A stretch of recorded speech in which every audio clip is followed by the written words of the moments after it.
All right, diving right in, March 1st. This is another episode of Stand Tall. We're in Chapter 7 of The Art of War. We're about to round it out and get to Chapter 8. 34. Do not pursue an enemy who simulates flight. Do not attack soldiers whose temper is keen. 35. Do not swallow bait offered by the enemy. Do not interfere with an army that is returning home. 36. When you surround an army, leave an outlet free. Do not press a desperate foe too hard. 37. Such is the art of warfare. And that'll lead us into Chapter 8 for March 2nd and March as a whole, hopefully. Variation in tactics. So the general theme is to study the circumstances, just as we learned from the opening of that little part of the Art of War yesterday. Let's go over here to an alternate translation, and then let's take a look at it and see what kind of insight we can gain before we head over to the Daily Stoic. All right. Master Sun says, do not follow a feigned retreat. Do not attack crack troops. Lin says, if opponents suddenly run away before their energy has faded, there are surely ambushes lying in wait to attack your forces. So you should carefully restrain your officers from pursuit. Li Kuan says, avoid strong energy. Mei Yaochen added, watch for the energy to crumble. Master Sun says, do not eat food for their soldiers. Du Mu says, if the enemy suddenly abandon their food supplies, they should be tested before eating, lest they be poisoned. That kind of was left out of the other one, wasn't it? Master Sun says, do not stop an army on its way home. Li Kuan says, when soldiers want to go home, their will cannot be thwarted. Mei Yaochen says, under these circumstances, an opponent will fight to the death.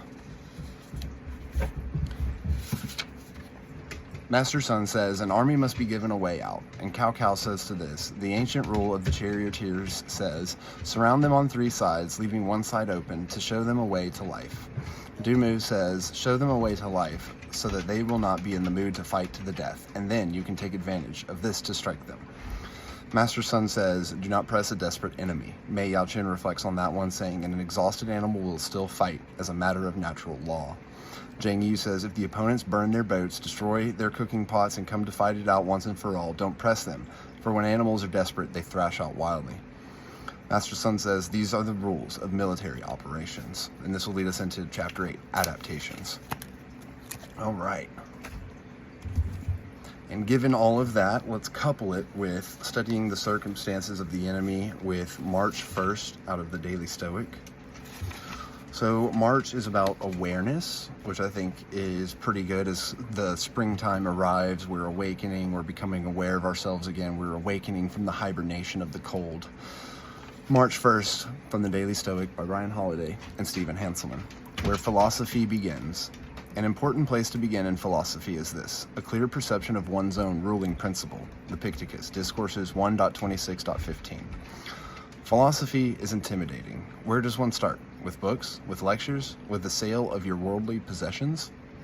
None of these things. The Picticus is saying that one becomes a philosopher when they begin to exercise their guiding reason and start to question the emotions and beliefs and even language that others take for granted. It is thought that an animal has self-awareness when it is able to fully recognize itself in a mirror. Perhaps we could say that we begin our journey into philosophy when we become aware of our ability to analyze our own minds. Can you start with that step today? When you do, you'll find that from it we can really come alive, and that we live lives, to paraphrase Socrates, that are actually worth living. And so I think that's one of the main reasons to reinforce studying circumstances, studying the art of war, to study our mind, to study others and the situations that others can bring before us so that we may respond appropriately and keep standing tall